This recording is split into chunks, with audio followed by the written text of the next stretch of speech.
Hello বন্ধুরা, নমস্কার। পম্পাস kitchen and ব্লগে আপনাদের সবাইকে স্বাগত। চলে এসেছি প্রতিদিনের মতন আবার একটা নতুন রেসিপি নিয়ে। তো আজকে আমি বানাবো চিলি মাশরুম। তো চিলি মাশরুমটা আমি কিভাবে বানাচ্ছি দেখতে থাকুন, আশা করছি সবার ভালো লাগবে। তো দেখুন বন্ধুরা, আমি এখানে মাশরুম নিয়ে নিয়েছি, একটা মাশরুমের প্যাকেট যেটাতে 200 গ্রাম থাকে। তো ওই মাশরুমগুলোকে আমি কেটে এই দেখো 4 ভাগ করে নিয়েছি। আর 4 ভাগ করার পরে ভালো করে ধুয়ে নিয়েছিলাম আগে, তারপরে গরম জলে জাস্ট 5 মিনিট ভিজিয়ে রেখেছিলাম। তো জল থেকে এটা তুলে নিয়েছি, একদম পুরো পরিষ্কার করা আছে। তো এখন আমি এটাকে একটু ম্যারিনেট করে নেব। তো প্রথমেই দিয়ে দিচ্ছি দেখো 1 চামচ কর্নফ্লাওয়ার, 1 চামচ ময়দা,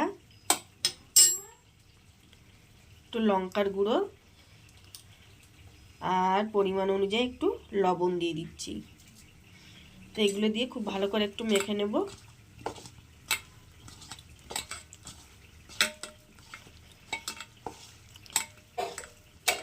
তো বন্ধুরা, এই যে মেখে নিয়েছি, এগুলো সব মেখে নিয়েছি। আর এখানে দেখো আমি কড়াইতে তেল বসিয়ে দিচ্ছি। খুব বেশি তেল দিইনি, তোমরা চাইলে আর একটু তেলটা বেশি পরিমাণে দিয়ে দিতে পারো। তো আমি এবার মাশরুমগুলোকে এর মধ্যে ভেজে দেবো। তেলের মধ্যে দিয়ে দিলাম। আপনারা চাইলে আরও বেশি তেল দিতে পারেন, আমি পুরো বেশি তেল দিইনি, মোটামুটি দিয়েছি আর কি। তো দেখো মাশরুমগুলোকে দিয়ে দিয়েছি, এবার মাশরুমগুলোকে আমি একটু ভেজে নেব।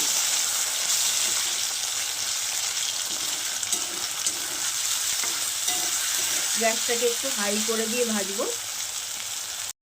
তো দেখো বন্ধুরা, মাশরুমগুলো ভাজা হয়ে গেছে। তো মাশরুমগুলোকে আমি এবার তুলে নেব।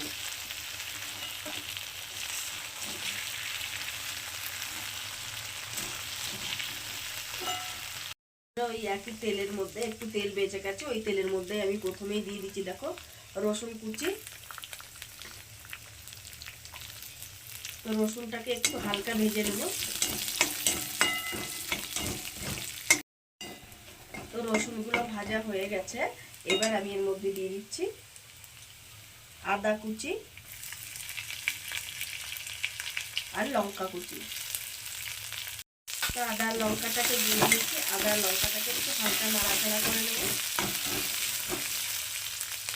এবার দেখো এখানে আমি পেঁয়াজ নিয়েছি, একটু চৌকো চৌকো করে, দুখানা বড় সাইজের পেঁয়াজ। পেঁয়াজগুলোকে দিয়ে দিলাম। পেঁয়াজগুলো একটু হালকা ভেজে নেব।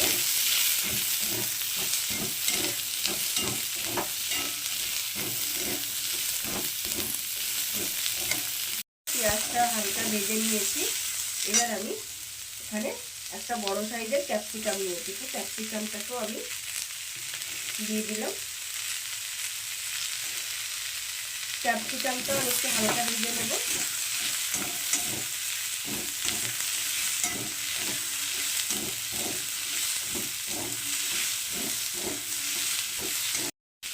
দেখো বন্ধুরা, পেঁয়াজ ক্যাপসিকামের মধ্যে সামান্য একটু নুন দিয়ে দিচ্ছি পরিমাণ অনুযায়ী, খুব বেশি দিলাম না, অল্প দিলাম নুন। তো এটাকে আমি আর একটু ভাজবো। তো দেখো পেঁয়াজ ক্যাপসিকাম সব ভাজা হয়ে গেছে। এটা চাইনিজ জিনিস যেহেতু, সেই জন্য খুব বেশি ভাজবো না। তো এবার এর মধ্যে আমি দিয়ে দিচ্ছি দেখো একটু সস দেবো। তো আমি ভিনিগার দিয়ে দিচ্ছি, এই চামচে 2 চামচ ভিনিগার দিয়ে দিলাম। চিলি সস দিয়ে দিলাম,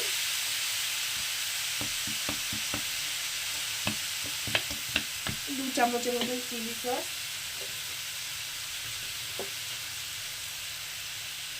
এটা দিয়ে দেবো 2 চামচ সয়া সস।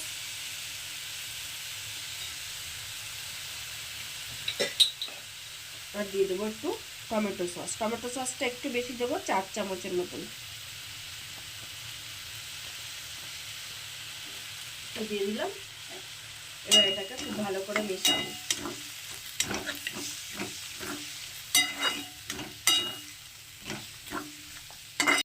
দেখো বন্ধুরা, সসগুলো সব তো দিয়ে দিয়েছি। এবার এর মধ্যে আমি একটু পরিমাণ অনুযায়ী একটুখানি মিষ্টি দিচ্ছি, দিয়ে দিয়েছি। এবার সবগুলোকে একসঙ্গে খুব ভালো করে মিশিয়ে নেব। আর এবার আমি আগে থেকে মাশরুম ভাজাটা এর মধ্যে দিয়ে দেবো।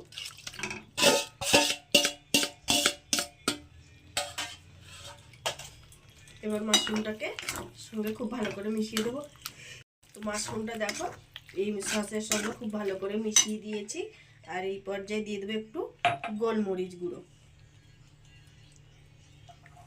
গোলমরিচ গুঁড়ো দিলাম, খুব বেশি দিলাম না, কেন চিলি সস, কাঁচা লঙ্কা, গোলমরিচ সব দিয়েছি। এবার এটাকে আমি একটা ঢাকনা দিয়ে ঢেকে জাস্ট 3 থেকে 4 মিনিট একটু ঢেকে রেখে দেবো। বন্ধুরা 3 থেকে 4 মিনিট পর আমি ঢাকনাটা খুলে দিচ্ছি।